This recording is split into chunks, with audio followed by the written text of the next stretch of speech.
Hello friend, welcome back to আমার channel Papiya দণ্ডপাট blog.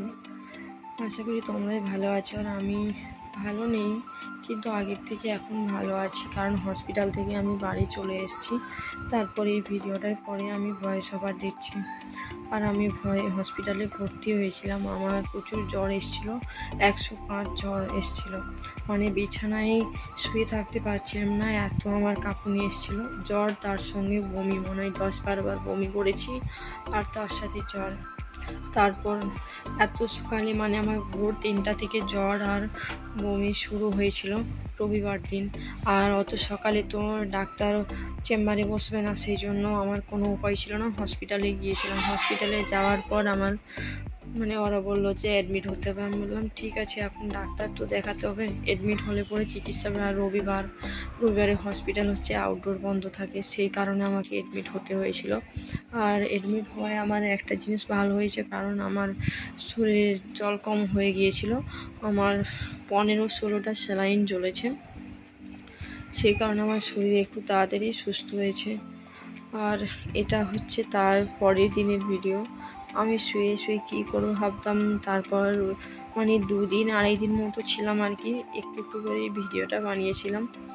আর ডান হাতে আগে চ্যানেল করেছিল, ডান হাতে একদম পুরো ফুলে ঢোল হয়ে গেছিলো, এত ব্যথা করছিল, থাকতে পারছিলাম না। তারপর বললো যে এই হাতে তাহলে বাদ দিয়ে তারপর আবার বাঁ হাতে চ্যানেল করেছে। বাঁ হাতে বেশি সেলাইন চলেনি, বাঁ হাতে মনে হচ্ছে 3 থেকে 4টা বোধহয় চলেছিল, কারণ ডান হাতেই বেশি, একদম মনে হয় 8-10টা ইঞ্জেকশনও এটার মধ্যে দিয়েছে, আর তার সাথে সেলাইন। আর হসপিটালে থাকায় যে কত কষ্ট সেটা আমি ভালোভাবেই বুঝেছি, কারণ আমি এর আগে কোনোদিন হসপিটালে ভর্তি হইনি আর কি। আর আমার ছেলে যখন হয়েছিল তখন হচ্ছে গিয়ে নার্সিংহোমে ভর্তি হয়েছিলাম, আমরা স্পেশাল রুমে থাকতাম, তাহলে হসপিটালের কষ্ট আমি বুঝতে পারিনি আর কি। আর এখন এই হসপিটালে এত রোগীর মাঝে থাকা, আর আমাকে এমার্জেন্সিতে যেহেতু আমি ডাক্তার দেখিয়েছি, তাহলে আমাকে এমার্জেন্সি রুমে ওইখানে ভর্তি করেছিল। সেই কারণে ওইখানে কি বলবো, এত অবস্থা খারাপ রোগীগুলো ছিল, তার মাঝে আমি ছিলাম আর কি। এত কষ্ট হতো দেখলে মানুষগুলোকে, কি বলবো। আর সেলাইন চলার পর আমার হাতগুলো এত ব্যথা করতো, আমি কি বলবো, রাতে ভালো করে ঘুমোতে পারতাম না, শুয়ে থাকতে পারতাম না। বাঁ হাতটাই অতটা যদিও ব্যথা করতো না, কিন্তু ডান হাতটাই কি বলবো, নিচ দিকে একটু নামাতে পারতাম না, এত ব্যথা করতো। এখনও ব্যথা আছে, হাতটা ফুলে আছে, আমি নিজে নিজে স্নান করতে পর্যন্ত পারছি না এখন। আর হসপিটালে তো 2 দিন মতো ছিলাম, একদিন স্নান করেছি, প্রচুর জ্বর এসেছিলো যেদিন ভর্তি ছিলাম, সেই দিন ডাক্তার বললো যে স্নান করাতে, সেই জন্য স্নান করেছিলাম। আর তারপরের দিন হাত ব্যথায় সেলাইনের চ্যানেল করা ছিল, সেই জন্য আমি বললাম যে থাক, আজকে আর স্নান করবো না, ওই জন্য আর সেদিন স্নান করিনি। আর এই যে দেখো, এখন হচ্ছে সেলাইন একটু খুলেছে। আর এখানে মনে হচ্ছে সন্ধেবেলায় ডাক্তার এসেছিলো, বললো যে আর সেলাইন দিতে হবে না, সেই জন্য খুলে দিয়েছে আর কি।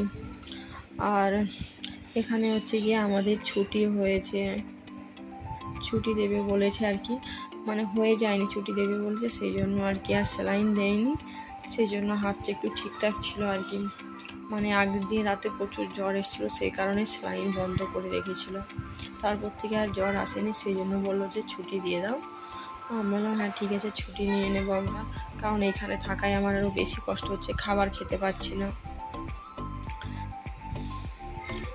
আর তারপর হচ্ছে এখানে আমাদের ছুটি দিয়ে দিয়েছে, দিয়েছে ঠিক আছে, কিন্তু ছুটির কাগজ হাতে দেয়নি। এখানে আমার হাতের চ্যানেল খোলাও হয়ে গেছে। আর পয়লা বৈশাখটা আমার এত খারাপ কাটলো, কি বলবো। পয়লা বৈশাখের দিন সকালেই যে আমাকে হসপিটালে ভর্তি হতে হয়েছিল, তার আগেও না আর পরেও না, একদম পয়লা বৈশাখের দিন আমার পুরো হসপিটালেই কেটেছে। সেই দিনটা যে আমার কীভাবে কেটেছে আমি নিজে জানি। সেটা কিছু খাবার খেতে পারিনি, শুধু বমি হয়েছে আর জ্বর, শুধু সেলাইন চলেছে সারা দিন, বিছানা থেকে একদম উঠতেও পারিনি। জীবনে ফার্স্ট টাইম আমার এত বড় হয়েছে, এই ফার্স্ট টাইম আমার এতগুলো সেলাইন চললো। আমার ছেলে যখন হয়েছিল তখনও আমার বোধহয় এত সেলাইন চলেনি, তখনও বোধহয় 3-4টে লেগেছিলো। আর এই এখন ফার্স্ট টাইম আমার এতগুলো সেলাইন চললো। তো যাই হোক, আমার হাতের চ্যানেল খোলা হয়ে গেছে, যাই হোক, একটু 1-2 দিন হয়তো ব্যথা থাকবে, তারপর ব্যথা ঠিক হয়ে যাবে। তো চলো, আমাদের ছুটি দিয়েছে, এখন বাড়ি যাওয়া যাক। তো এই যে এখন আমরা বাড়ি চলে এসেছি। বাড়িতে আসার পর আর কোনো ভিডিও করা হয়নি, শরীর প্রচুর খারাপ লাগছিল। সেই জন্য বাড়িতে এসে দুটি অল্প খেয়ে করে তারপর আগে স্নান করে নিয়েছিলাম, কারণ যেহেতু হসপিটালে ছিলাম সেই জন্য স্নান না করলে কিছু ছুতে দেবে না। সেই জন্য আমি এসে করে আগে দুটি খেয়ে স্নান করে নিয়েছিলাম। আর হাত একদম পুরো ফুলে রয়েছে, আর ডান হাতটা এত ফুলেছে আমি নিজে থেকে খাবার খেতে পারছি না, স্নান করতে পর্যন্ত পারিনি। আমার বোন স্নান করিয়ে দিয়েছে। তো চলো, আজকের ভিডিওটা এখানেই শেষ করছি। সবাই ভালো থেকো, সুস্থ থেকো।